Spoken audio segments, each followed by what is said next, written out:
Welcome to Comics Bazaar, the channel of comics commentary and arcana. This video features Cyberforce number 10, that's Cyberforce volume 1, cover dated February 1995, and this is part 2 of a 3-part story that reunites Uncanny X-Men collaborators Chris Claremont and Marc Silvestri. So Claremont has brought along his character Huntsman, the character that he developed when he was going to be one of the Image founding partners. He wanted Whilce Portacio to draw the book for him, but Portacio had his own project, Wetworks of course. So he introduces Huntsman and various characters from that particular mythos in a crossover with Wildcats, and this is the sequel to that. So we learn a little bit more about Huntsman, we learn a little bit more about Alabaster Wu and Empire City, but to be honest, not everything we would like to know, in my opinion. So what about this cover? This cover by Marc Silvestri, inked by Batt, and covered by colored by Brian Haberlin. It's an interesting cover, interesting design. We've got the two characters there standing back to back, very well drawn, of course, by Marc Silvestri, standing on a pile of shell casings there. A criticism I'll make of the cover is the coloring. It's quite dark. Again, it's that computer coloring from the mid-90s that is overdone. You need to look at this in a little bit of light or with the naked eye in order to catch all the details. Yeah, in my opinion, the coloring is just too dark, too muddy on this particular cover, and it is a sign of the times. So here we have the inside cover page with the credits. Marc Silvestri pencils. Now that needs a big asterisk there because he's got penciling assists from Anthony Wynn and Michael Turner. And we will see at certain points in this issue where Marc Silvestri's contribution to the page is very, very rough, very loose. And really it's his assistants there, Anthony Wynn and Michael Turner, that are doing the lion's share of the work on quite a few pages in this particular issue. And it kind of reveals something about Silvestri's commitment to this reuniting with Chris Claremont. In the case of Jim Lee, it proved to be, in my opinion, invigorating for him. And he brought a lot of effort to the table, even stretching out the original 3-part storyline to 4. Whereas Silvestri doesn't seem to be terribly interested, to be honest. That's how it appears to me. Chris Claremont credited with plot script. What that means is that Claremont, like the way they worked on Uncanny X-Men, he's sending off a plot to Silvestri, who's laying out the story here, and then when he gets the pages back, he's adding in the first-person narration here from Detective Morales and the dialogue between the characters as well. And we will see that Batt is credited with inks across the board, but he also has some ink assists from Doi Trong, if I'm pronouncing that correct, and Victor Yamas. Dennis Heisler on letters. Dennis Heisler struggling in some places with the placement of the speech balloons. I'll point those out. And then who is the editor here? Do we have a David Wall editor? So I will lay the blame at David Wall's feet for some of the errors in this particular issue. But then again, maybe there was a deadline crunch getting this off to the printers. You can see this inset image here of Raglan, one of the Super Shock, the leader of the Super Shocks. And this does not look like Marc Silvestri at all. So it is very much either Anthony Wynn or Michael Turner who are finishing the pencils here on this particular one. But this splash page does look like Silvestri. The title of the story is Shockwaves. And the first person narration is from Alessandra Morales, Detective Alessandra Morales of the NYPD. She is a Chris Claremont created character, as is Tom Costello, this guy here. He's being pulled from his bedroom and he is under attack, as it seems, by Velocity, which is quite unexpected. But this is a Claremont classic where you open a storyline with things kind of topsy-turvy and upside down, and a little later on in the story there'll be an explanation for what's going on here. So in Alessandra Morales' narration, she goes through a little bit about their partnership through the best of times when we were just about the dream team in the Detective Bureau of the NYPD, and the worst disgraced and back in uniform patrolling the boondocks of New York's beaches for drunks and midnight surfers. So these two detective partners, you know, like they don't do everything by the book. They're out for justice. That's their primary concern. So he is punched here into the onto the rail lines of a subway, And Velocity here seems to be acting out of character. Poor Bunny, looks like you hit that nasty old wall pretty hard. Too hard, I hope. The night is young. Not too hard, I hope. And my fun and games have only just begun. So that's not the Velocity that we know. Tom here struggling with a bloody nose. And then he gets, this is a nice little sequence here. He gets punched by Velocity. 1,000 punches delivered in less than a minute. Geez, I bet that must have hurt, but not as much as that subway train when it runs you over. So the subway train, the F train is coming, and Tom here is thinking, God, I think, or says here, God, I think she broke every bone in my body, but the train, I've got to move. And then something unexpected happens. His legs, what's happening to his legs? They're turning into a kind of like a liquid metal, cybernetic, robotic frame. And then he stands up and he says, this is insane. There's no differentiation between flesh and metal. Not even a seam where one becomes the other. That's pretty cool. And you can see that there in the art as well. But again, this figure, the rendering on this figure, it does not look 100% like Silvestri. So I'm beginning to be of the opinion that already at this point into the story, Silvestri is relying on Anthony Wynne and Michael Turner to finish the art. So now Costello is able to go after Velocity at her speed. He catches up with her. Have I got a surprise for you, he says with this grin on his face. And let's turn the page, see what he does. Well, he gives her quite the punch. She pops up out of the air vent of the subway into the park, and he's standing over her in deep silhouette with rim lighting there. And again, just the way the rendering on the figure, the rendering of the muscles and sinews, it doesn't quite 100% look like Silvestri. And then Ripclaw attacks Costello. That face doesn't look very Silvestri either. Just look at the way that the eyebrow and the eye is rendered there.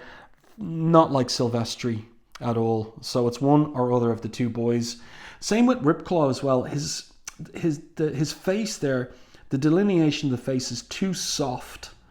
That's the only way I can express it. It's too soft for Silvestri. But definitely the layouts are Silvestri's. That's for sure. So Costello gets the better of Ripclaw there. This is a nice little sequence where he sends out these tentacles, grabbing Ripclaw. And he's almost completely encased with this metallic, liquid kind of metal substance, whatever it is. And he stabs Ripclaw through the heart, as he says. Didn't even have to think about it. I killed them both on instinct as a reflex. But then he has a qualm of conscience, and he falls to his knees naked, and he says, I deny this. It can't be real. It can't be happening. It can't be me. It can't. And in a way, it isn't. So who's here? Well, it looks like Detective Morales wearing an extremely short dress, cocktail dress. And this guy, this kind of scientist type guy says, fascinating.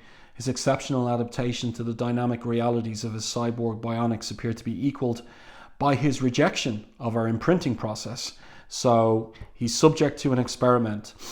And Morales apparently says, actually, doctor, I find him kind of cute the way he is, for an old guy, that is. And Costello is taken by surprise. Morales, Sandy, is that you? Not Sandy, sweetness, Cindy. Shall I initiate the next test cycle, doctor? So what's going on here? Again, it's very typically Claremont in terms of turning things upside down for a character. What is going on? Also, I'll point out, look at the way that this eyebrow is rendered, this arched eyebrow, not Silvestri. That is not a Silvestri eyebrow for a woman. So Costello gets up, grabs the guy by the lapels. Who the hell are you people? What are you doing to me? And the scientist responds, in answer to the first, that's none of your concern. As for the second, whatever we please. And his hands start disintegrating. Even the profile there and the rendering of the eye, not Silvestri. Not Silvestri at all. So readers not really getting what they expected for the reuniting of Claremont and Silvestri on Cyberforce. It's a little bit disappointing in that regard. So then he is covered in this liquid metal on his face. It's a variant of Killjoy's mask, minus the speech component. And then they're moving on to the next phase of our experiments where Costello is given 3 right metallic arms there, just like Stryker. So something interesting going on, interrupted by Raglan, and then it all turns out to be in a virtual reality scenario. So that's why things were so weird as they were. And this is Tom Costello in this test tube, literal test tube, subject to those virtual reality scenarios. Now, the layout on this page is a little bit unclear, and I am wondering whether this is entirely Silvestri doing the layouts on some of these pages. And here's what I mean. So we have the view here of the laboratory, somebody at the computer screen there, and then we have a sense that this border continues here with Raglan and Killjoy, but they seem to be integrated also, not just popping out beyond the border, because where is it over here? Seem to be integrated into the background here. It's a little bit unclear, and again, that's the kind of thing that Silvestri wouldn't do, and it makes me wonder, who is this? Is this Anthony Wynn? Is this a complete page by him with very little from Silvestri showing up?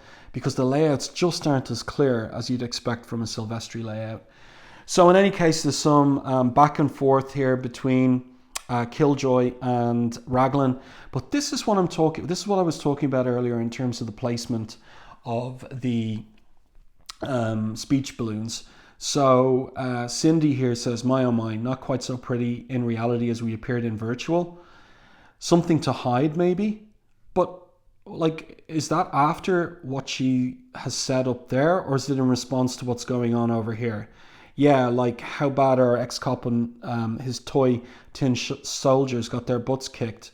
I've had just about all the mouth I'm going to take from you, Killjoy. Something to hide maybe? No, it doesn't work. I don't know what is going on here. And I wonder who's responsible for that.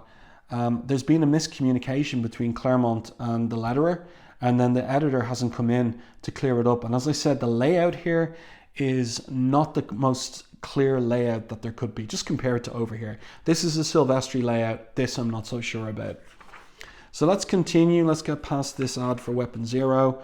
Back to the story here. And so Raglan is here saying, my hunch panned out. Earlier tonight, Cyberforce made contact with Costello's partner, Alessandro Morales. Now that's a reference to the previous issue. So he downloads the information on the fight in Prospect Park. As you can see, he mentions here, I'm downloading the engagement telemetry from my warsuit system so you can see what happened next. As you can see, that unknown made the difference. He turned a sure victory into a total rout. Now, where is the unknown here? Not here. And the unknown is over here. It's Huntsman. Okay? No weapon, no maneuver was effective against him. Our sensors couldn't get a lock on him either outside of pure visuals. Outside of pure visuals, we have no means of analyzing his capabilities. Now, here's where Claremont gives us a little bit of a hint in terms of Huntsman and maybe what his special abilities might be. So Raglan says, all I can say for sure is that the longer we fought, the better he got. Almost as though he was learning as he went along. Okay, so we get a little breadcrumb there regarding Huntsman. And nothing else in this issue extra do we learn about Huntsman. And that is a complaint I have regarding Claremont's introduction of Huntsman into the Image universe. So here we've got more back and forth between Killjoy and Raglan. And again, we've got a layout error here. And I don't think this is the kind of thing that Silvestri would do. So Raglan pushes Killjoy up against the wall. She pulls her guns on him. So we're looking at Raglan here on the left, Killjoy on the right. And then we get a violation of the 180-degree rule, where now Killjoy is on the left and Raglan on the right. And then we're seeing the professor and his assistant here in the background beyond them. So that is a storytelling mistake. And I don't think it's the kind of thing that Silvestri would do. So, you know, I have my doubts whether Silvestri is responsible for this layout. So, anyway, Raglan here makes the point that although he's new to Cyberdata, he has maybe a fresh perspective by virtue of that. He says, Cyberdata has an agenda. To fulfill it, you need muscle, the means to enforce the corporate will and policy against all comers. In this instance, to eliminate your main active opposition, Cyberforce.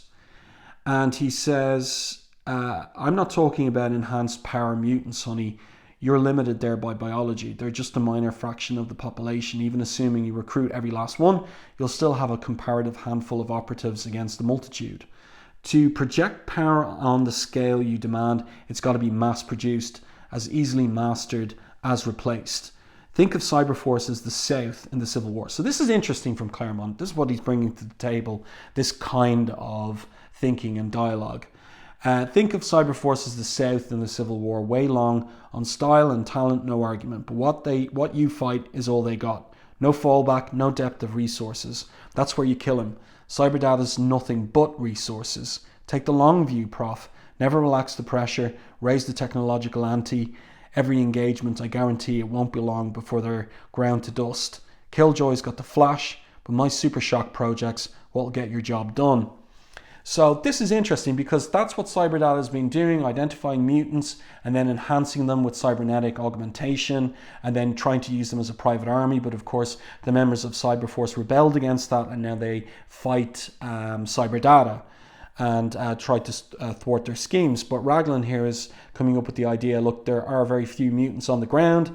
So how about if you create a program, the Super Shock program, that is, as he says there, easily mastered as replaced. So that could involve regular humans just like him. He's a bent cop, a corrupt cop from the NYPD.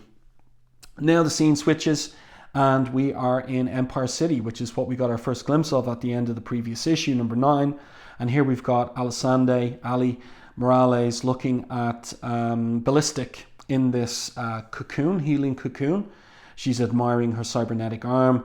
Even unconscious in the healing cocoon, she radiates rage she perceives of Ballistic. No part of her is at peace. Ballistic is conscious. You like what you see, Detective? How about a closer look? She grabs her by the throat. But then Huntsman intervenes. Detective Morales is no more your enemy than I am, Ballistic. And he reminds her that he rescued her and Cyberforce at the end of the previous issue. And then he says, welcome to Empire City. Here for the present, at least, you are all safe. So let's continue. Then we get the full team released from their healing cocoons. So they're all back to normal. I guess that looks like Silvestri was interested in drawing that anchor image there on the page. Looks decent, but the dark computer coloring kind of makes it a little bit difficult to see all the details. We got little classic Claremont trope of the name intros to the different characters. And then Morales is shocked by the fact that a teenager like Velocity has been subject to the augmentation process. And we also learned that Velocity is Ballistic's kid sister. My God, what kind of people are you? Mutilating yourselves wasn't horror enough. You had to do the same to a child. So Stryker says, don't condemn what you don't know, lady, or jump to conclusions. Ripclaw extends his claws there and says, we will not be judged by the likes of you, Detective, doing his Wolverine impression and taking Cyberforce. You will find to your great and lasting sorrow is not the same as holding us. So Velocity is more, has a more rounded perspective on things. And she makes the point, we were scared. We wanted him back, that's Chip, safe and sound, all the right reasons, all the wrong moves. I think in your case, we made a big mistake. I just want to tell you I'm sorry. So Morales says, I appreciate that philosophy. I'm carried to my friends. I'm Ali and they shake hands. Okay. And then, this is again, excuse me, classic Claremont. We have a superhero team. What do they do in their downtime? They hone their skills by practicing and fighting against each other. So in Morales' first-person narration, she says they go to war with each other. They're training. If they pull any punches, it's impossible for me to tell. Watching, I start to feel small and terribly fragile. Compared to the likes of them, I'm a toy, and there she is. Human skills, human talent, human strength, all reduced to next to nothing. According to Heatwave, they're mutants. Born with powers and abilities, blah, blah, blah, blah. That's Claremont having a little joke there about his 16 years writing the X-Men. The bionic enhancements enable them to focus and utilize those abilities to best effect. You know, that's interesting because, of course, there's the parallel to Wolverine, Weapon X. In a certain sense, Cyberforce are a kind of Weapon X type program, yes? with those enhancements, turning them into weapons, living weapons. So we have a little literary reference here from Stryker, which is interesting, again, courtesy of Claremont. The same old story, you know, Blondie. I offer you the world, Faust. Just sign on the dotted line in blood. So a little reference to the Goethe's Dr. Faustus. And then some of us, Stryker, didn't even have that choice. So this is all about whether they chose the cybernetic augmentations or didn't. Now look at this page. Look at the art on this page. Silvestri is nowhere on this page. This is not Marc Silvestri doing this. This is either Anthony Wynne or Michael Turner, and I'm not sure which one. Who is it? If you have any idea who it is, just look at the way that the faces are rendered here, the eyes. Look at the way that Ripclaw's three-quarter profile of his face, reverse profile of his face, the kind of veins and tendons on his neck there. Not Silvestri at all. Who is it? Wynne or Turner? What do you think? Let me know in the comments to this video below. And so here we have Morales popping a punch at Ripclaw. It's all part of the training scenario. Ripclaw here, not bad. Style and courage, I'm impressed. Friends Detective, totally Wolverine, yes. And then, again, another page where look at the way the characters are drawn. Look at the faces. Look at the rendering of the eyes. Not Silvestri. This is not Marc Silvestri art. So here we get Alabaster Wu turning up in the story. He was introduced, first of all, in the Wildcats crossover with Huntsman. And he says here, as leader of this community, I bid you welcome to Empire City. Your clothes have been cleaned and mended and will be returned to you along with your equipment and weapons. So Ballistic asks, Huntsman's with you then? Then, common interests, common goals. Beyond that, I doubt he's with anyone, except maybe the girl Miranda, Morales says he's so concerned about. And Wu asks the question, you're the sworn enemies of Cyberdata. That, Mr. Wu is putting it mildly, says, who is this? Heatwave? I think, yes. I still don't understand why, asks Morales. And Ballistic says, some detective you are, Morales, you can't figure that one out. Cyberdata made us, is why. Our bionics, our technological enhancements are theirs. In return, we and others like us would become their own private army of headbreakers. Turn the page. They wanted to make us killers. With some, they succeeded, says Ripclaw. Cyberdata's goal is the overthrow of society to their ultimate profit. Ours is to stop them. So Claremont is very good at that, like getting to the heart and essence of what characters and teams are about. So we're really getting that kind of firmed up for us as readers of this issue. Heatwave continues and says the armoured units that attacked us in Prospect Park were Shocks, Cyberdata's armoured combat modules. And we get some more dialogue here until we get to the point that, and here again we have another error for David Wall to have picked up on. So this character here is coloured as if he's Huntsman, but it's actually Heatwave. So Heatwave asks Mr. Wu, then why reveal yourselves to us? And Wu responds, this is your world, your city, your foe. We hoped you might help. And Heatwave says, I've traced the children and your partner detective to a facility in Westchester County. And Morales says, whole different jurisdiction. We go through channels. So this is, are they going to go in legally or illegally to rescue Chip? And Ballistic is saying, get with the program. Your precious rules don't apply here. And then we get a classic Claremont trope here, which is a reflection on the morality of what they may or may not do. So Morales asks here, you figure that gives you the right to do as you please. Does might make right? And Ripclaw says, sometimes evil must be faced and fought with its own weapons on its own terms. Morales, the ends justify the means, Ripclaw. Actually, detective, that phrase best describes Cyberdata. We've made our choice. Where do we stand? I'm an officer of the law, says Morales. If Cyberdata is breaking the law, I'll bring him down. Be real. The way Cyberdata is moving, won't be long before your paychecks come from them. They mean to own the city. No offense. You see, here again, we go with these misplaced speech balloons. So that's the end of Ripclaw's dialogue. This should be coming from Heatwave, because it's Heatwave makes this point about the paychecks. And that's why she responds, no offense, Heatwave, but one problem at a time. So there is this miscommunication between Claremont with the script, Heisler with the lettering, and then Wohl as editor is not cleaning this up before it goes to the printers. That is assuming that there was any time that something like this might have been fixed before the issue went off to the printers.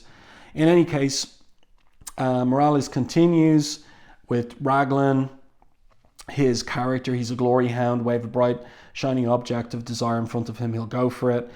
And here we get to what their plan is at the end of all of this. Cyberdata is interested in Empire City. It wants to nail Cyberforce. Offer them the chance to do both. So Stryker says they'll know it's a trap. And Morales says Raglan won't care. He'll figure he can beat any trap. And again, more confusion here. This dialogue is attributed to Velocity, but this is supposed to be spoken by Morales. We protect the city heartline by staging a running fight through the surface warehouses. And Heatwave fills in. In the meanwhile, a second team hits the facility upstate. A workable scenario depending on the facility's defensive systemry. So that's good. That's smart. That's a smart plan that they've developed. A double pronged approach. A trap, and then hit them with a second strike team in the Westchester facility to rescue Chip. And then boom. Now that boom, like the way that it's lettered there, kind of transparent, I don't know that that's effective, and I don't know what's going on in terms of the choice there. Why have it that, like, not to obscure the art, but it just looks so weak. Anyway, it's off in the distance. Maybe that's it. Like, it's not close to them. So that's what the transparency is to indicate, that it's a sort of a faint sound from the distance. Some kind of explosion, says Velocity. And then here we go. So they had a plan, but they're going to have to rework their plan because Raglan and his super shocks have arrived. And he says, anybody see Alessandro Morales or that huntsman clown along the way, leave him to me. Okay, so there we go. Next, Aftershocks, and that will be part 3 of this 3-part story. So, you know, I can see the effort that Claremont is making to get into this Cyberforce world, understand these characters, and try and communicate that and concretize that for readers.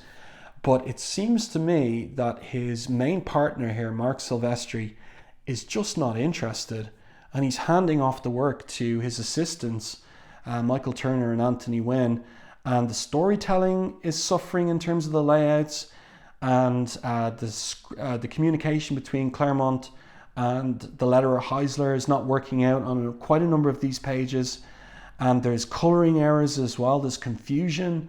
It may be to do with a time crunch getting this off to the printers, but I put the blame both at Silvestri's feet and also at David Wohl, the editors.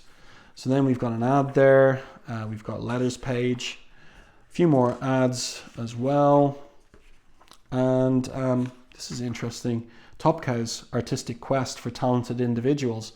You know, the studio, Top Cow Studio, is expanding. So that's interesting. There you go. I do hope that you enjoyed this review and commentary on Cyberforce number 10. Let me know what you thought of the issue in the comments below the video. If you enjoyed this review and commentary, please like the video on YouTube. And if you haven't done so already, subscribe to the channel and stay tuned for more content like this.